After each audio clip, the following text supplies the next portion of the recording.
से पहले भोजन।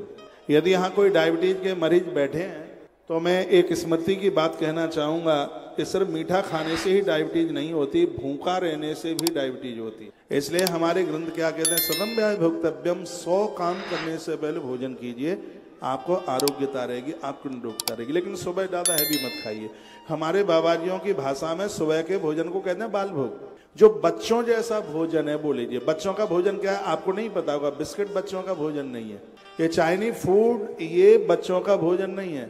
बच्चों को सुबह आप दूध दलिया देंगे, बच्चों की हाइट 6 फीट से यदि कम रह जाए तो मैं छाती ठोक के कहता हूँ, छाती ठोक के कहता हूँ 6 फीट से कम रह जाए यदि उनकी हाइट, उनकी ग्रोथ बढ़ेगी, उनकी ऊंचाई बढ़ेगी। आप भुना हुआ दलिया सुबह मीठा दलिया दूध के साथ में आप दीजिएगा। और यदि आप नमकीन दलिया दे रहे हैं तो वो दही के साथ में फायदा करेगा। कोई भी नमकीन चीज है वो दूध के साथ फायदा नहीं करती। नमकीन चीज है दही के साथ फायदा करेगी, और मीठी चीज है वो दूध के साथ फायदा करेगी। चाहे 100 खा लें ऐसा नहीं। जामुन कभी खाली पेट नहीं खाई जाती, अंगूर कभी खाली पेट नहीं खाया जाता, नहीं तो फिर बॉडी को दिक्कत होगी, परेशानी होगी। खाली पेट दूध के साथ में केला आप ले सकते हैं, दूध के साथ आप सेब ले सकते हैं। खाली पेट ये कुछ है फल वो आप ले सकते हैं। तो मैं निवेदन कर रहा था, सुबह का जो प्रसाद है वो बच्चों जैसा, बच्चों बाल भोग यानी बच्चों के लिए जैसे दूध और दलिया ज्यादा फायदा करता है, सुबह के समय में कुछ हल्का सा आप ले लें जो आपके लिए बहुत फायदा होगा। दोपहर के भोजन को कहते हैं राजभोग। राजभोग का मतलब है राजाओं जैसा भोजन, 5-4 कटोरियां। खाने पीने से कभी कमी नहीं आती है। कमी आती है पौआ का ढक्कन खोलने से, कमी आती है ऐमाल करने से, कमी आती है व्यसनी बनने से, बरकतें चली जाती हैं, बच्चे घृणा करते हैं। ये आपको पता नहीं है, शराबियों से उनकी घर की पुत्र बधुआं कितनी घृणा करती हैं। वो तो उनकी शक्ल देखना नहीं चाहती।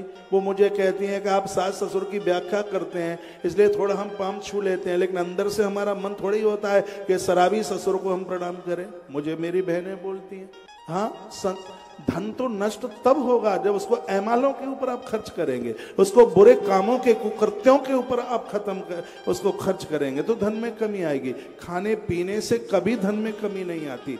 घर की आप रसोई की व्यवस्था को ठीक कीजिए। मैं आप लोगों के घरों में आता हूं, आपका बाथरूम देखता हूं, 50 तरह के ट्यूब पोता पाती के लिए रखे रहते हैं, 20 तरह के साबुन रखे हुए होते हैं, लेकिन आपकी रसोई में दाल मिलती नहीं है, आपकी रसोई में गुड़ मिलता नहीं है। मैं चीनी खाता नहीं और आपके घर में गुड़ मिलता नहीं, तो फिर ऐसा ही दूध पी के आ जाते हैं।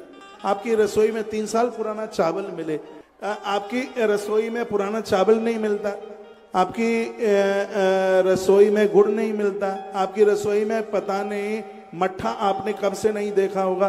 दूध दही से भी ज्यादा फायदा मट्ठा करता है। यदि किसी को बवासीर की बीमारी हो तो 3 दिन में खत्म होती है ये बीमारी। नारियल की जटा निकालो, उसको जलाओ और उसको जलाकर उस राख को मट्ठा में डालकर थोड़ा काला नमक डालकर उस मरीज को 3 दिन दे दीजिएगा, खूनी बवासीर भी पाइल समाप्त हो जाएगा। ये मट्ठा का प्रभाव है। उसको आप दही में डालते हो तो उतना प्रभावी नहीं होता, उसको आप मट्ठा में डाल देते हो तो तत्काल अपना असर दिखा देता है वह। लेकिन आपकी रसोई में मट्ठा नहीं मिलता।